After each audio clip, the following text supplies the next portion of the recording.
اسی طرح ایک حدیث میں نبی پاک صلی اللہ علیہ وسلم، اچھا آپ نے فرمایا کہ ماں باپ کے چہرے کو دیکھنا جو ہے یہ مقبول حج ہے۔ آپ حج کرنے جاتے ہیں، آپ کو گارنٹی ہے کہ آپ کا حج قبول ہو گیا یا نہیں ہوا؟ آپ نے لاکھوں روپیہ خرچ بھی کیا اور آپ نے محنت بھی کی، مگر کیا آپ کو یقین ہے کہ آپ کا حج جو ہے وہ قبول ہو گیا؟ نہیں ہوا۔ حضور نے فرمایا ماں یا باپ کے چہرے کو رحمت کی نگاہ سے دیکھنا مقبول حج کا ثواب ہے۔ صحابہ کرام نے پوچھا یا رسول اللہ بھلے کوئی ایک بندہ ایک دن میں 100 دفعہ، فرمایا اللہ کے خزانوں میں کس چیز کی کمی ہے؟ 100 حج کو اپنی ماں یا باپ کے چہرے کو محبت کی نگاہ سے دیکھنا جون سے، کیونکہ دونوں جون سے ہیں یہ تیری جنت بھی ہیں اور دونوں جون سے ہیں یہ تیری دوزخ میں۔ حضرت ابو امامہ رضی اللہ تعالیٰ عنہ فرماتے ہیں نبی پاک صلی اللہ علیہ وسلم کی بارگاہ میں ایک شخص حاضر ہوا کہ یا رسول اللہ ماں باپ کا اولاد پر کیا حق ہے؟ حضور نے فرمایا دونوں تیری جنت ہیں، دونوں تیری دوزخ ہیں۔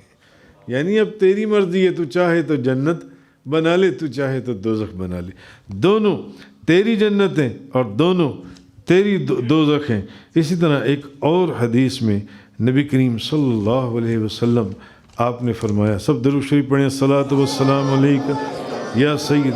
ایک حدیث میں حضور نے فرمایا کہ اپنے باپوں سے حسن سلوک کرو، ایسا کر جب تم اپنی ماں یعنی اپنے باپ سے حسن سلوک کرو گے تو حضور نے فرمایا تمہاری اولاد بھی تمہارے ساتھ حسن سلوک کرے گی، تمہارے ساتھ بھی حسن سلوک کرے گی۔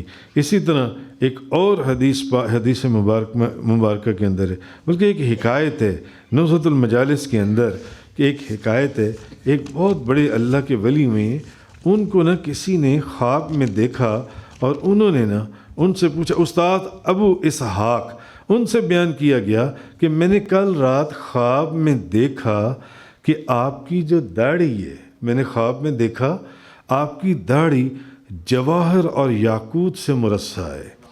انہوں نے کہا وہ جو اللہ کے ولی تھے امام عبد الرحمن محدث صفوری جو ہیں وہ فرماتے ہیں، انہوں نے آگے سے جواب دیا تم نے یہ خواب کب دیکھا؟ انہوں نے کہا کل دیکھا۔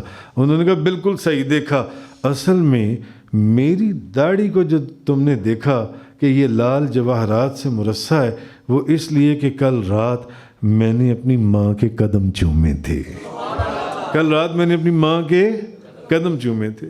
الحمدللہ رب العالمین، بندہ حقیر کو بھی آج میرا خیال ہے 30 سال ہو گئے، 35 سال، اپنی روزانہ سونے سے پہلے یا جب بھی مجھے میری والدہ ملیں تو میں ان کے پاؤں ضرور چومتا ہوں۔ اس لیے آپ کو بتانے کا مقصد یہ نہیں کہ اپنی خوش نمائی یا اپنی کوئی ریاکاری اور دکھاوا، معاذ اللہ، کہ چلیں مرید اگر پیر و مرشد کے نقش قدم پر چلتا ہے تو یہ ادب اور محبت ان کو سیکھنا چاہیے۔ ماں اور باپ سے بڑھ کر اور کیا نعمت ہوگی۔